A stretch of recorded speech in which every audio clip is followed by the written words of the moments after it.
हरिओम. आत्मषटकमच्या 7व्या भागात सगळ्यांचं स्वागत. प्रार्थना म्हणूया. सदाशिवसमारंभां शंकराचार्यमध्यमाम् अस्मदाचार्यपर्यन्तां वन्दे गुरुपरम्परां. श्रुतिस्मृतिपुराणानाम् आलयं करुणालयं नमामि भगवत्पादं शङ्करं लोकशङ्करं.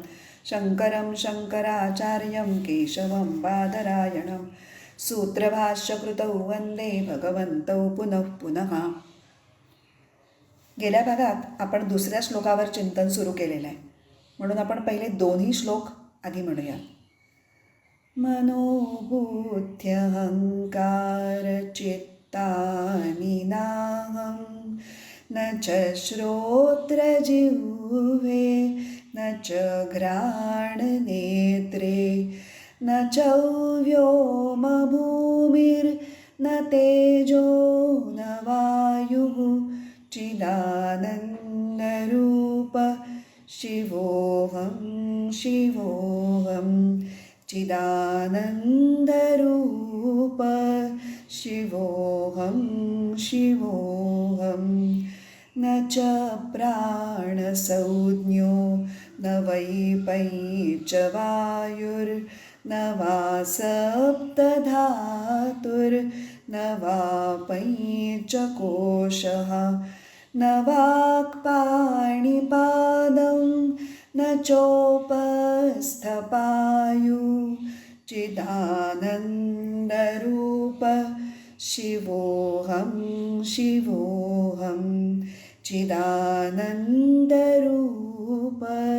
शिवोऽहं शिवोऽहं. विवेचनाला सुरुवात करण्यापूर्वी मला सगळ्या श्रोत्यांना एक गोष्ट विचारायची आहे की ही विवेचन ऐकत असताना जे मी श्लोक अगदी सुरुवातीला पाठवले होते, म्हणजे हे जे आत्मषटकमचे 6 श्लोक आहेत ते लिहिलेल्या स्वरूपात किंवा प्रिंटेड स्वरूपामध्ये तुम्ही डोळ्यासमोर ठेवता आहात की नाही. जर ठेवत नसाल तर कृपया या भागापासून समोर श्लोक ठेवणं सुरू करा, कारण जेव्हा मी श्लोक क्रमांक किंवा त्यांच्यातील ओळ क्रमांक ह्याचा संदर्भ देऊन विवेचन करते तेव्हा त्या ओळी जर तुमच्या डोळ्यासमोर असल्या तर तुम्हाला समजायला अधिक सोपं पडेल. तर आपण दुसऱ्या श्लोकाला सुरुवात तर केली, पण अजूनही पहिल्या श्लोकाचं चिंतन हे सर्वार्थाने संपलेलं नाही आहे. तर पहिल्या श्लोकाची सुरुवात अंतःकरण चतुष्टयाच्या निषेधाने झाली, म्हणून या श्लोकाचा अर्थ आपण सूक्ष्म शरीराच्या संदर्भात आधी लावला. अंतःकरण चतुष्टय, सूक्ष्म ज्ञानेंद्रिय, आणि या दोन्हींचं मूळ कारण पंचतन्मात्रा, कारण पंचतन्मात्रांच्या सत्वांशांपासून हे दोन्ही निर्माण झाले. आणि पंचतन्मात्रा आणि त्यांचं सत्वांश म्हणजे जे पंचतन्मात्रा ह्या मूळ त्रिगुणांपासून निर्माण झाल्या, त्यामुळे त्या जड आहेत, म्हणून आपण त्यांचा निषेध केला. आता दुसऱ्या श्लोकात पहिल्या आणि तिसऱ्या ओळीत आपण पंचप्राण आणि सूक्ष्म पंचकर्मेंद्रिय या सूक्ष्म शरीरातल्या उरलेल्या 10 घटकांचा विचार केला आणि असं पाहिलं की पंचप्राण आणि कर्मेंद्रिय ही पंचतन्मात्रांच्या रजांशांपासून निर्मित असल्यामुळे ते दोन्हीसुद्धा जड आहेत आणि म्हणून ते आत्मा असू शकत नाही. आता सूक्ष्म शरीराच्या निषेधाची अजूनही 2 कारणं आपण पाहिली. ते म्हणजे दृश्यत्वात, म्हणजे सूक्ष्म शरीराचं कार्य हे अनुभवलं जातं, जाणलं जाऊ शकतं, ते आत्म्याकडून प्रकाशित केलं जातं म्हणून ते जाणवतं. आणि प्रकाशक हा प्रकाशीय किंवा प्रकाशित झालेल्या वस्तूपासून निराळाच असला पाहिजे. दुसरं कारण होतं करणत्वात. ज्ञानेंद्रिय, कर्मेंद्रिय ही सुद्धा सगळी अनुभव घेण्याची साधनं आहेत ना, तर मग साधनांना करते पण कसं देता येईल.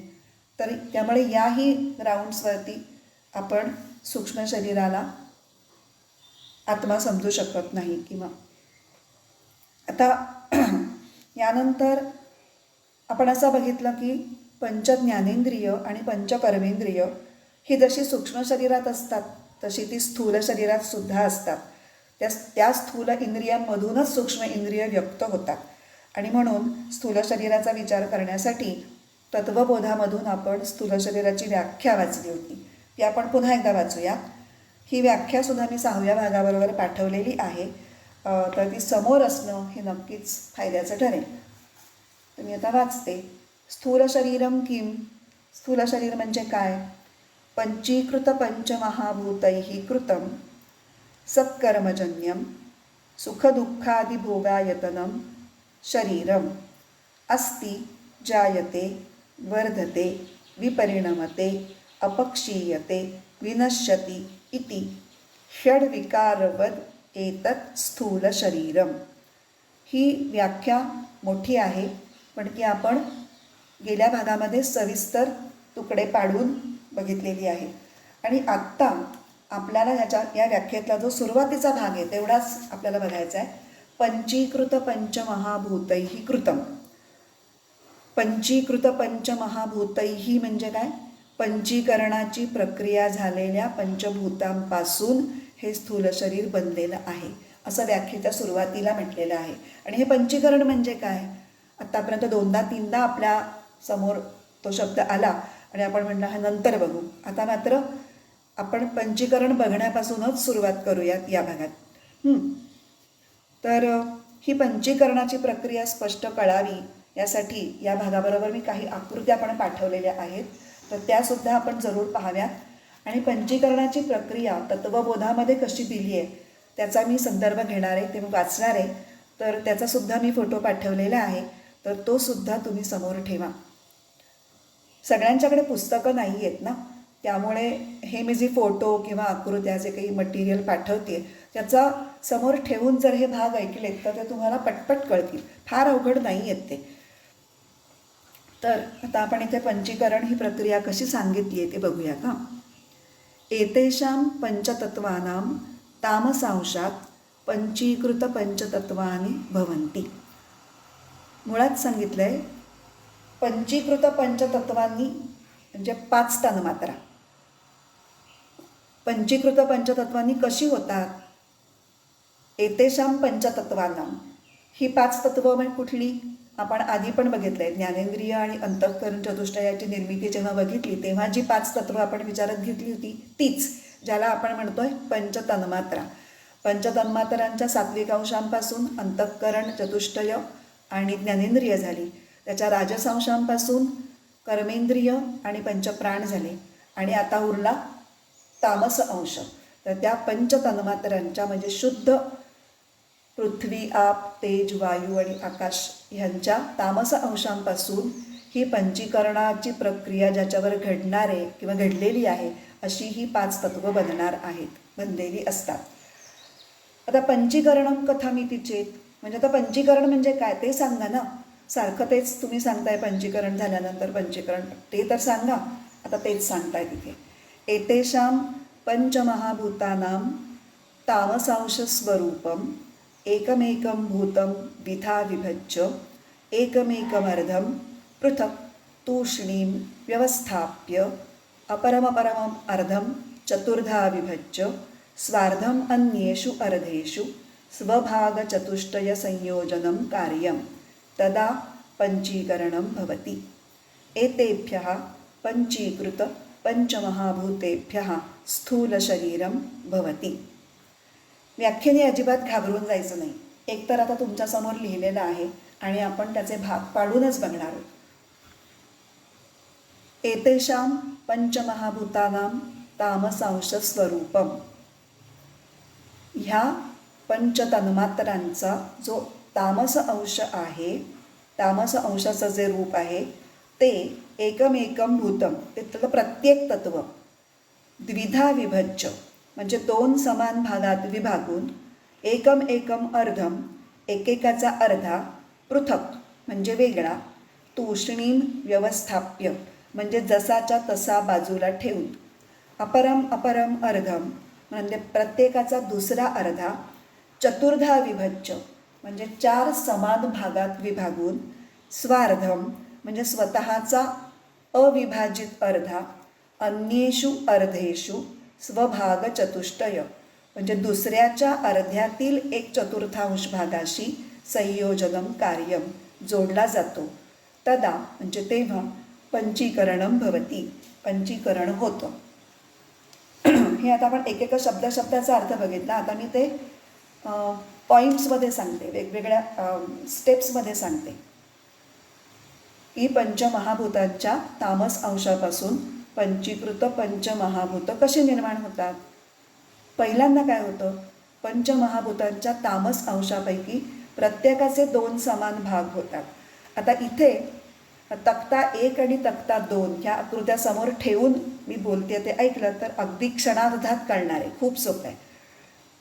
आता 2 जे भाग झाले प्रत्येक भूताचे, त्यातल्या अर्ध्या भागापैकी 2 अर्ध्या भागांपैकी 1 अर्धा भाग तसाच राहतो.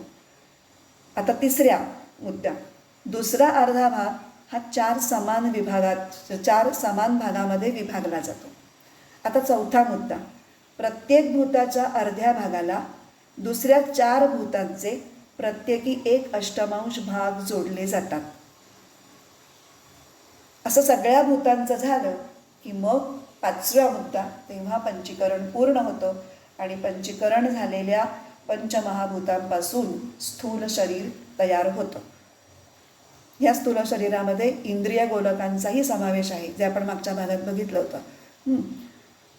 तर पंचमहाभूतांचे तामसिक अंश हे एकत्रितपणे तक्ता 1 आणि तक्ता 2 मध्ये दिलेल्या पंचीकरणाच्या प्रक्रियेतून जातात आणि ही प्रक्रिया पूर्ण झाल्यानंतर प्रत्येक महाभूताचे 50% स्वतःचे आणि 12.5% इतर 4 महाभूतांचे असे मिळून मिश्रण तयार होतं.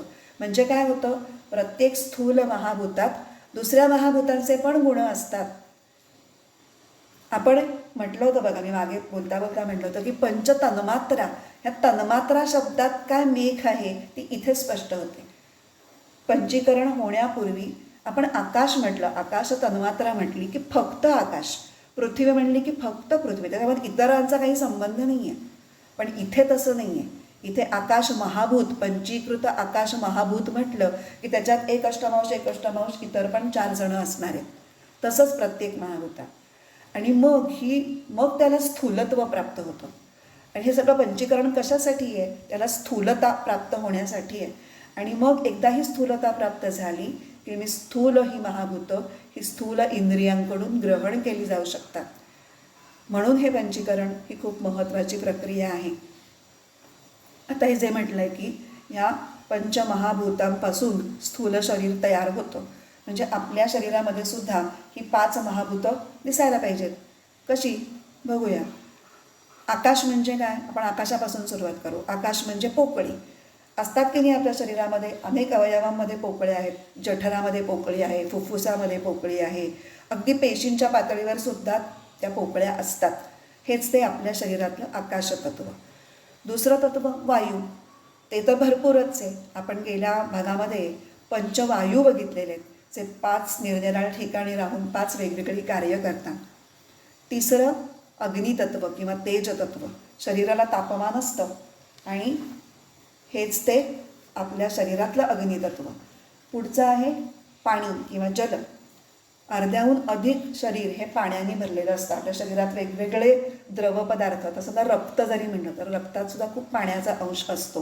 वेगवेगळे रस निर्माण होत असतात, वेगवेगळे स्त्राव शरीरामध्ये स्त्रवतात, ते सगळे पाण्याचं रूप आहे. आणि 5वं पृथ्वीतत्व.